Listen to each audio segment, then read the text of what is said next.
Hello everyone. तो कैसे हैं आप? आशा करता हूँ आप लोग अच्छे होंगे, स्वस्थ होंगे। देखिए, जो इस समय chief justice of India DY Chandrachud ji हैं, उन्होंने जो युवा वकील हैं या जो लॉ स्टूडेंट हैं उनके लिए उन्होंने कुछ संदेश भेजा है। तो मैं सोच रहा हूँ कि आप लोगों के समक्ष वो रखूँ। वो मैसेज भेजा है, वो तुम लोगों से शेयर करूँ तो आप लोगों को बताऊं कि ताकि मतलब क्या ऐसी मैसेज है जो आप लोगों तक काफ़ी फ़ायदेमंद होगा। आने वाले फ्यूचर में एक ऐसा बदलाव होगा जिसे आप लोग अभी सुनने के बाद में बहुत ज़्यादा खुश होंगे। और तो शुरू करते हैं।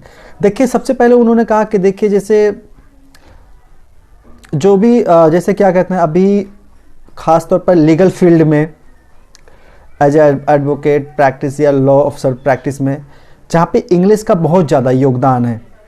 लेकिन उन्होंने कहा कि जैसे इंग्लिश का योगदान है तो बहुत ज़्यादा योगदान है, तो ये उनके लिए अच्छा है जिन्होंने इंग्लिश मीडियम से पढ़ाई की है या अच्छे कॉलेजेस में पढ़े हुए हैं, उनके लिए वो दिक्कत नहीं होती है। लेकिन जो आदमी गांव में पढ़ा है उसके लिए दिक्कत होती है।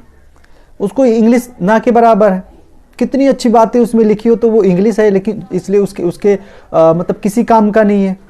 तो जिस पर उन्होंने ख़ास तौर पर फोकस किया और बताया कि देखिए, मेरी कोशिश ये रहेगी कि आने वाले समय में कोई भी जजमेंट होंगे, ठीक है, वो जो भी राष्ट्रीय भाषा, जो भी जितनी भी भाषाएं हैं, ठीक है, हर जो राष्ट्रीय भाषा है या और सारे जितने भी भाषा हैं, हर भाषा में उसका अनुवाद होना चाहिए, ताकि एक गांव में रहने वाला व्यक्ति भी, एक एडवोकेट भी, एक लॉ स्टूडेंट भी उस चीज़ को समझ पाए। जिस पर उन्होंने एक सेमिनार के दौरान बहुत ज़्यादा मतलब इस पर चीज़ पर फोकस डाला।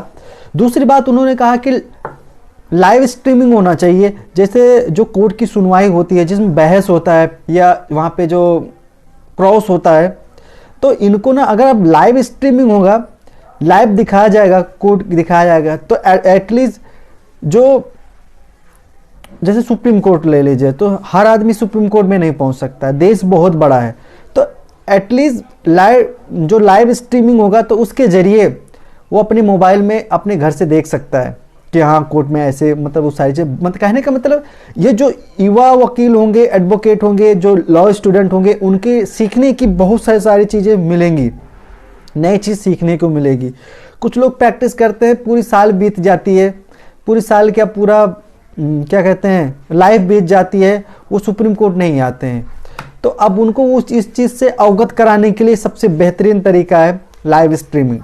इससे उनको भी पता चलेगा कि हाँ एक्चुअल में वहाँ पे क्या होता है।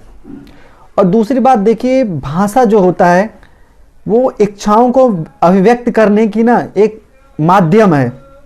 अब चूंकि अब कोई हिंदी, मैक्सिमम जो गांव में रहने वाले एडवोकेट्स होते हैं जिन्होंने अच्छे कॉलेजेस में नहीं पढ़ाई की है, स्कूल कॉलेज में पढ़ाई की है, तो उनके, या इंग्लिश मीडियम से नहीं पढ़ा है, हिंदी मीडियम से पढ़े, या कोई तमिल में पढ़ा है, या कोई मलयालम में पढ़ा, किसी भी अन्य भाषा में पढ़ा, या कोई पहाड़ी भाषा में पढ़ाई की है, तो उनके लिए वो इंग्लिश कितना भी अच्छे वर्ड हो, कितने भी अच्छे क्या कहते हैं नॉलेजेबल बातें लिखी हो, तो उनके लिए तो बेकार है ना। बट अगर उनका वो क्षेत्रीय भाषा, जो उनका उधर का भाषा, अगर उस चीज़ में वो कन्वर्ट होगा, उसको ट्रांसलेट करके उनके समक्ष रखा जाएगा, तो वो चीज़ अच्छी तरह से समझ जाएंगे।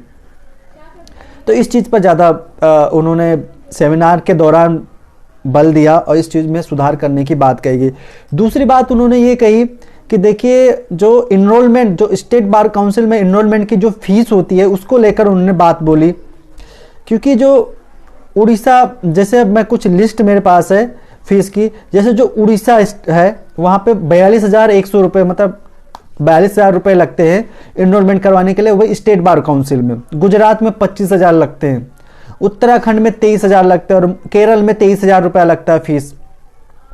दिल्ली और मुंबई में लगता है 15,000 रुपया, यूपी में 12-13,000 रुपया लगता है, पहले लगता था, अभी इंक्रीज होगा। ये 2021 की जनगणना के हिसाब से। और एक चीज़ और, आप लोगों में से, वीडियो देखने वालों में से किसी को भी अगर किसी भी स्टेट बार काउंसिल का इनरोलमेंट फीस से रिलेटेड अगर आपका कोई सवाल होगा तो प्लीज़ मुझे कमेंट कीजिएगा। वो फीस से रिलेटेड मैं आपकी पूरी जो कन्फ्यूजन होगा वो दूर कर दूंगा, ठीक है। जरूरत पड़े तो पूरी लिस्ट आपके सामने रख दूंगा। आप कमेंट बॉक्स में अपने स्टेट का नाम, अपना नाम टाइप करके डाल देना, मैं आपको फीस बता दूंगा, आप मुझे मेल भी कर सकते हैं। तो इन सब चीज़ों पे, क्योंकि ये फीस बहुत ज़्यादा, एक जब कोई स्टूडेंट लॉ करता है, पढ़ाई करता है, उसके बाद में जब एडवोकेट बनता है तो उसके सामने काम की समस्या और पैसे की समस्या दोनों होती है। और फिर इतनी मोटी पैसा देने के बाद में एडवोकेट बनेगा, फिर 2-2.5 साल उसको कड़ी मेहनत करनी पड़ती है, फिर उसके बाद में जाकर फिर उसके जो इनकम होती है, जो अर्निंग होती है, वो चालू होती है। तो कहने का मतलब ये है, फिर वो उसको बहुत भारी सा लगता है, मतलब वो चीज़ डरावना टाइप का लगता है। तो इस पर भी चीफ जस्टिस ऑफ इंडिया ने इस पर विचार करने के लिए कहा, और बार काउंसिल ऑफ इंडिया को मतलब बोला कि इस फीस पर फिर से विचार किया जाए और इस पर कुछ सुधार किया जाए। तो आज के लिए बस इतना ही, फिर मिलूंगा नई वीडियो के साथ। जय हिंद।